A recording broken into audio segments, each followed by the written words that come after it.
Welcome back to the channel, everyone.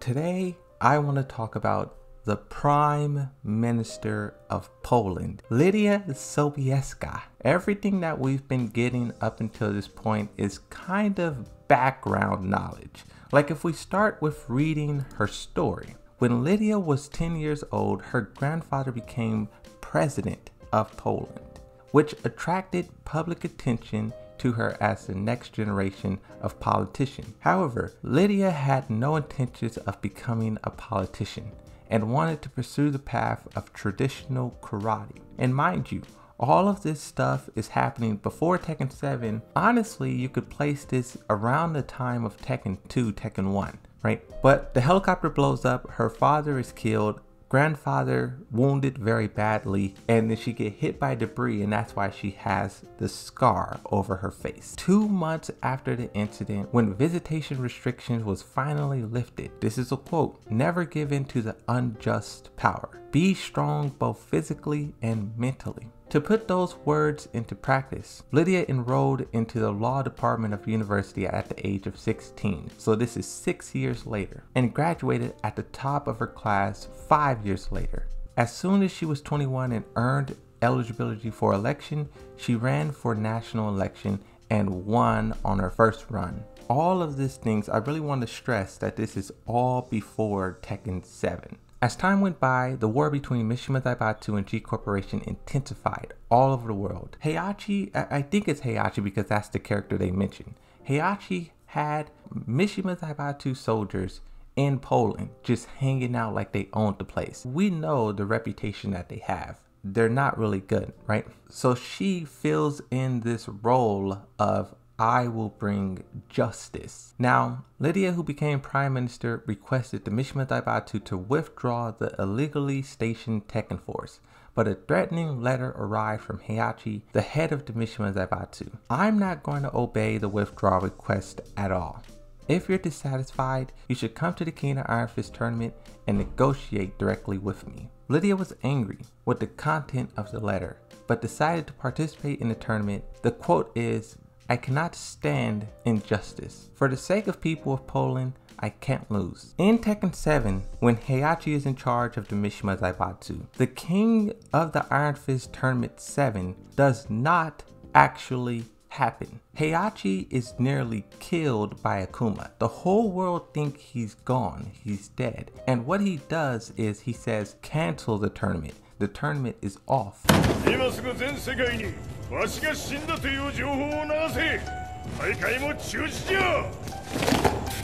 If the tournament never happens, she never travels. The question that I have is, who then takes over the Mishima Zaibatsu? Jin, Kazuya, Lars, someone else?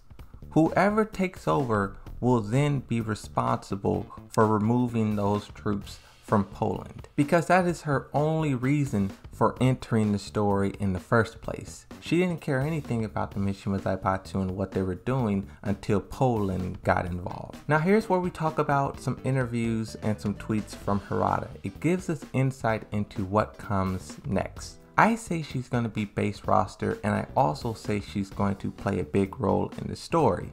A lot of my theories and speculation revolves around what we're about to read right now. During the release of Lidia Sobieska in Tekken 7 Season 4, Harada did an interview with a Polish news article. Translating from Polish to English, we have a specific part that I want to focus on. When being asked, why did you want to add a Polish prime minister into the game, Harada says, there were 2 reasons.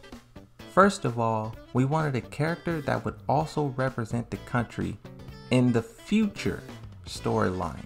Future. That's why I decided it would be the prime minister. Now, reason 2 is irrelevant. Reason 1 is all we need to know.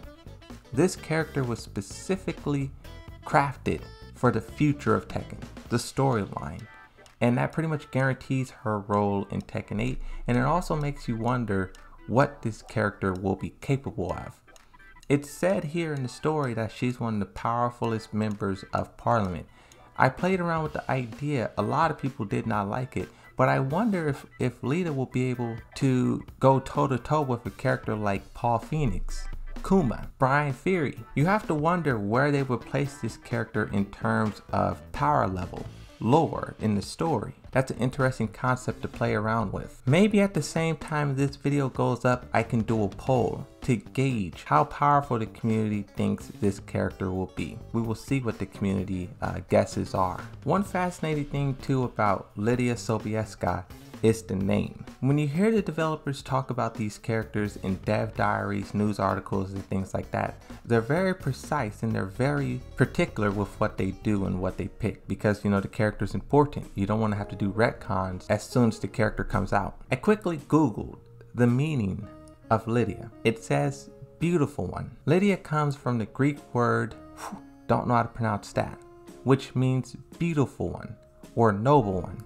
Sobieska means, the surname Sobieska comes from the Slavic personal name Slobla, meaning usurp glory. Sobieski, that's with an I at the end instead of an A. It's kind of similar to Sobieska. I don't know what the differences are like really. I just know they're very similar to one another. When you type Sobieska, it always tries to autocorrect to Sobieski. Usurper of glory. The meaning of that, to seize and hold a position of office, power, etc. by force or without legal right. Now the reason why this one is kind of fascinating is because it's the meaning of the last name. Usurper of glory, the definition of this more so have to do with the history of Poland and the definition of the name, not so much the character. But if you think about how this can tie into Tekken, you have a prime minister, a person of power, stepping into the equation. She's going up against the Mishima Zaibatsu, G Corporation, demons. Will she be able to force, to seize, to hold, to take them out? Going off of what Harada said in this news article, what we're given in the official website description of this character, the story, we could see some interesting twists and turns out of her, and I think it's time as well. The Mishima Zaibatsu has been going crazy the past couple of games, doing whatever they want, whatever they wish, and it doesn't really seem like anyone can stop them besides them. And I think it would be cool to see someone who's not a Mishima give a Mishima real struggle. It really doesn't even have to be Lidia. Paul Phoenix, Brian Fury, Yoshimitsu, Claudio, Zafina, there's many characters who can operate as this foil to the Mishima Zaibatsu. And in this video, I just want to talk about the history of this character, the story of this character, and what the developers are offering to us, right? What they're delivering. So hopefully you enjoyed this. Be sure to check out more videos like this, more lore breakdowns and theories and things like that in the Tekken Lore Explained playlist. I have over 50 videos about almost every character in the game at this point. So you're sure to find a video that you like and you enjoy, right? But with that being said, the video's over. Thank you for watching. I'll see you next time, and bye-bye.